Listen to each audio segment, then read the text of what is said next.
மோடி வலதுசாரி ஆதரவாளர் திரு ரமேஷ் சேதுராமன் அவர்களும் இணைந்திருக்கிறார். திரு ரமேஷ் சேதுராமன் வணக்கம். பிரதமர் நரேந்திர மோடி அவர்கள் காங்கிரஸ் கட்சியை கடுமையாக விமர்சித்திருக்கிறார்.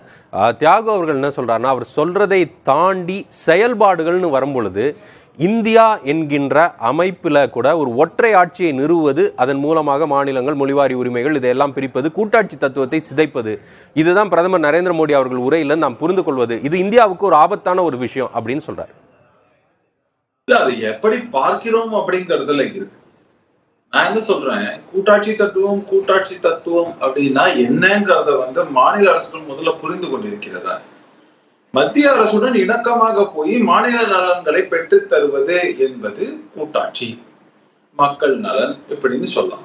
ஆனா தங்கள் அரசியல் சுய லாபத்திற்காக இங்கே பல கட்சிகள் என்னன்னாக்க ஒரு குடும்ப கட்சிகளாக, அதுவும் பீகார்ல சொன்னா லாலு பிரசாத் யாதவ் எடுத்துக்கலாம், தமிழகம் சொல்லவே தேவையில்லை. அதே மாதிரி சென்ட்ரல் அப்படின்னு காங்கிரஸ் காலம் காலமாக ஒரே குடும்பம் தலைமை தான், அந்த ஒற்றை தலைமை அப்படிங்கறத நீங்க பாத்தீங்கன்னா அங்கதான் இருக்கு. எல்லாம் one party, one family, one leadership அப்படிங்கறதெல்லாம் நம்ம பார்க்கிறோம்.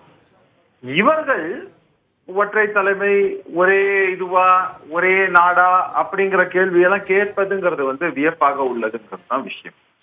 அடுத்த முக்கியமான விஷயம் நம்ம சொல்லக்கூடியது, ஏங்க இதுல சொந்த நலன் அப்படின்னு வந்ததுன்னா டெல்லிக்கு பயணிக்கிற தலைவர்களை கடந்த காலத்திலயும் பார்த்திருக்கோம், நிகழ்காலத்திலயும் பார்த்திருக்கோம்.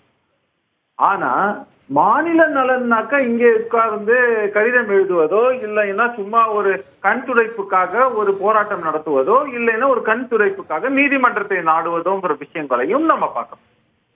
இங்க எங்களுக்கு பல ரகசியங்கள் தெரியும். நீட்டு நீக்கம்ல இருந்து ஆரம்பிச்சு எல்லாத்துக்கும் எங்களுக்கு ரகசியம் தெரியும், ஒரே கையெழுத்துல நீக்கிடுவோம்னு சொல்றவங்க அப்புறம் சும்மா மக்களை உசுப்பி விடுறதுக்காக 1 லட்சம் கையெழுத்து வாங்குறோம் அப்படின்னு ஒரு கதையை கிளப்பி விட்டு, அதுவும் காமர்ஸ் ஸ்டூடெண்ட் கிட்ட போய் நீட்டுக்கு எதிர்ப்பு கையெழுத்து வாங்குறேன்னு சொல்லிட்டு சம்பந்தம் இல்லாமல் விஷயங்களை பண்ணி மக்களை ஒரு கொதிநிலையிலேயே வச்சிருக்கணும்னு ஒரு முயற்சியை செய்தார்களானால் அது பலனளிக்காதுங்கிறது தான் இருக்கு.